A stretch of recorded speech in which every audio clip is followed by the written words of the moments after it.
الحمد للہ رب العالمین والصلاة والسلام علی رسولہ الکریم اما بعد فاعوذ باللہ من الشیطان الرجیم بسم اللہ الرحمن الرحیم ان الشرک لظلم عظیم صدق اللہ العظیم۔ واجب الاحترام سامعین، السلام علیکم ورحمۃ اللہ وبرکاتہ۔ آیت کریمہ جو تلاوت کرنے کی سعادت حاصل ہوئی ہے، اس کا ترجمہ یوں ہے کہ بے شک شرک عظیم ظلم ہے، اللہ کا قول سچا ہے جو بڑی ہی عظمت والا ہے۔ عزیزان گرامی قدر، اس آیت کے حوالے سے اور بہت ساری دوسری آیات کے حوالے سے جس میں کافر اور مسلمان میں واضح فرق ہوتا ہے، اور معاشرے میں ایک رواج کہہ لیں، غلط فہمی کہہ لیں جو لوگوں میں ڈالی گئی ہے، تفرقہ بازی کہہ لیں، جن لوگوں نے یہ کام کیا ہے ان کا ذریعہ معاش ہے یہ کہ تفرقہ ڈال کر اپنا معاش سیدھا کرنا۔ تو اس کے بارے میں گفتگو چل رہی تھی کہ کچھ لوگ اپنے اشعار میں، نثر میں، نظم میں، قصیدے میں، مرثیے میں، نعت شریف میں، حمد شریف میں لوز الفاظ استعمال کرتے ہیں، واضح گستاخی کے الفاظ استعمال ہوتے ہیں، خاص طور سے انبیاء، صدیقین، شہداء، صالحین، یہ چار گروہ قرآن مجید نے بیان فرمائے ہیں، جو صراط مستقیم کے لیے ہم دعا کرتے ہیں اللہ تعالیٰ سے۔ قرآن مجید میں ہے، سورہ فاتحہ میں ہر نماز میں ہم پڑھتے ہیں، اہدنا الصراط المستقیم صراط الذین انعمت علیہم۔ اہدنا الصراط المستقیم یعنی یا اللہ ہمیں سیدھے راستے پر چلا، صراط الذین انعمت علیہم ان لوگوں کا راستہ جن پر تو نے انعام کیا ہے۔ وہ اللہ نے پھر سورہ نساء میں وضاحت کی ہے کہ من یطع اللہ والرسول فاولئک مع الذین انعم اللہ علیہم، جو لوگ اللہ اور اس کے رسول کی اطاعت کرتے ہیں پس وہ ان لوگوں کے ساتھ ہوں گے جن پر اللہ تعالیٰ نے انعام کیا ہے، من النبیین والصدیقین والشہداء والصالحین، یعنی نبیوں میں سے، صدیقین میں سے، شہداء میں سے، صالحین میں سے، وحسن اولئک رفیقا، اور یہ کتنے اچھے تمہارے ساتھی ہیں۔ تو خاص طور پر ثابت کرنا، بات کرنا مقصود یہ ہے کہ بعض لوگ انبیاء، صدیقین، اولیاء، شہداء اور صالحین کے متعلق شدید الفاظ گفتگو میں، بولنے چالنے میں، قول و فعل میں، لکھنے میں، پڑھنے میں استعمال کرتے ہیں، اور توہین آمیز جملے بھی کہہ ڈالتے ہیں، اور اگر یہ کرتے رہیں تو کچھ لوگ انہیں قابل گرفت نہیں سمجھتے، لیکن ایک دین کو سمجھنے والے، باطنی علوم سے معمور، قرآن مجید کے علم رکھنے والے، حضور کریم علیہ الصلوۃ والسلام کے سچے غلام، عاشق، آپ سے محبت کرنے والے، ان پر شرک کا فتویٰ بھی کستے رہتے ہیں یہ لوگ، اور اگر یہ لوگ ایسے ڈھیلے جملے بول دیں تو انہیں ایسا کہنے نہیں کہتے بلکہ انہیں موحد اعظم کہتے ہیں۔ یہ جو بدتمیزی کے لفظ استعمال کرتے ہیں، گستاخی کے لفظ استعمال کرتے ہیں، اور یہاں تک شیخ الاسلام کہہ دیتے ہیں، شیخ القرآن کہہ دیتے ہیں، بلند القابات سے انہیں نوازتے ہیں۔ اور اگر کوئی اہل محبت اپنے جنون عشق میں، نثر میں، نظم میں کہیں کسی نبی یا ولی سے اظہار عقیدت ہی کر بیٹھے تو معترضین کو تبصرہ فرمائی کے لیے کفر و شرک، ھذا شرک، یہ کافر ہے، یہ مشرک ہے، اس نے شرک کیا ہے، ان الفاظ کے سوا انہیں کوئی لفظ ہی نہیں سوچتا۔ کیسی جاہلیت ہے! میں نام لیتا چلوں، کوئی ایسی بات نہیں، الحمدللہ سارے ہی مسلمان ہیں، چاہے وہ کسی مسلک سے یا کسی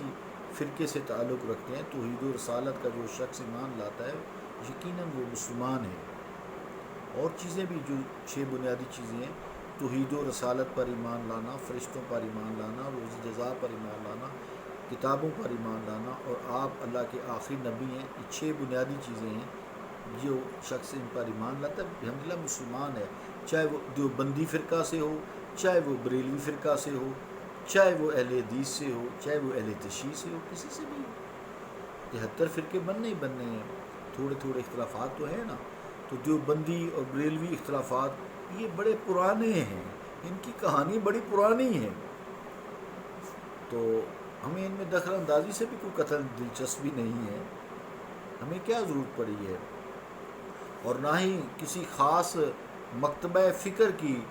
پیر نصیر الدین شاہ صاحب فرماتے ہیں، جو انہی سے میں نے استفادہ کیا، کہ ہم کسی خاص مکتبہ فکر کی نمائندگی بھی نہیں کرتے، ایک عام مسلمان ہیں ہم، اور محض انبیاء اولیاء سے عقیدت رکھتے ہیں، ان سے محبت رکھتے ہیں، جیسے ہم اپنے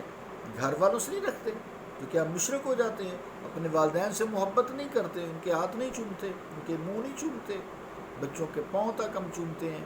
تو کیا مشرک ہو جاتے ہیں؟ ان سے عقیدت رکھنا، ان سے پیار رکھنا، محبت رکھنا، کیا یہ شرک ہے؟ استغفر اللہ، یہ کیسے توحید پرست ہیں، یہ کہاں سے آ گئے ہیں اب یہ اس دور میں؟ تو عزیزان گرامی قدر، پھر جب ہم یہ عقیدت رکھتے ہیں اپنے اسلاف سے، صحابہ کرام سے، اہل بیت سے، انبیاء سے، صدیقین سے، شہداء سے، صالحین سے، اولیاء کرام سے، علماء خیر سے، تو متشدد علماء کی پھر عبارات، اشعار جو ہوتے ہیں وہ ہمارے خلاف ہوتے ہیں۔ کیا ہم ایسے کوئی اختلافات تو نہیں کرتے اپنی عبارات میں، اشعار میں کوئی شرک نہیں کرتے، کوئی مشرک نہیں ہو جاتے ہم؟ تو ہماری بہت ساری نظروں سے گزرتے ہیں۔ ٹھیک ہے، اس عقیدت میں لوگ ماننے کے بعد بہت آگے بڑھ جاتے ہیں، میں نے خود اپنے کانوں سے بھی سنا ہے، بہت آگے بڑھ جاتے ہیں، اس میں شرک کا پہلو ہے، ایسے الفاظ جو عوام الناس کے لیے وہ نہیں استعمال کرنے چاہیے، عوام الخاص تو سمجھتے ہیں۔ تو اگر اس صراحت کے باوجود کوئی یہ شخص سمجھتا ہے کہ ہم کسی خاص مکتبہ فکر سے متاثر ہو کر یہ سب کچھ بات کر رہے ہیں، نصیر الدین شاہ صاحب کی یہ ساری باتیں ہیں، تو یہ اس کی پھر اپنی مرضی ہے، چونکہ بنیادی طور پر ہمارا رابطہ جو ہے وہ کسی نہ کسی محبت والے سے، عشق والے سے، عقیدت والے سے ہوتا ہے، جیسے سلسلہ نقش بند ہے، سلسلہ چشتیہ ہے، سلسلہ قادریہ ہے، سلسلہ جو ہے سہروردی ہے، یا اور دوسرے سلسلہ جو ہیں، تو سلسلہ چشتیہ نظامیہ ہے، قادریہ ہے۔ اس لیے یہ سمجھا جائے کہ جتنے بھی بزرگان دین ہیں اور اولیاء اعظام ہیں، ان سے محبت رکھنے والا ایک نیاز مند ہوتا ہے، اپنے خیالات کا جب وہ ویسے اظہار کرتا ہے، یا نظم نثر میں یا اشعار میں کرتا ہے، شاعر ہے، نثر نگار ہے، اور اگر ہم متشدد ہوتے تو اس کتاب میں یہ جو ہم نے ابھی یہ باتیں کی ہیں پچھلے دنوں، تو شیخ ابن تیمیہ رحمۃ اللہ علیہ یہ وہابیوں کے بابا جی ہیں، یہ وہابیوں کے بابا آدم ہیں، تو ہم نے ان کے متعلق بہت اچھے الفاظ استعمال کیے ہیں، ہم ان کی رسپیکٹ کرتے ہیں، ایک چوٹی کے پائے کے عالم تھے، ہم نے یہ تو نہیں کہا کہ خدا نخواستہ جیسے یہ لوگ دوسروں پہ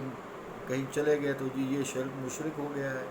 کسی بزرگ کے مزار پہ چلے گئے تو یہ مشرک ہو گیا، ہم تو ان کے مزار کو بھی سلام کرتے ہیں عقیدت سے۔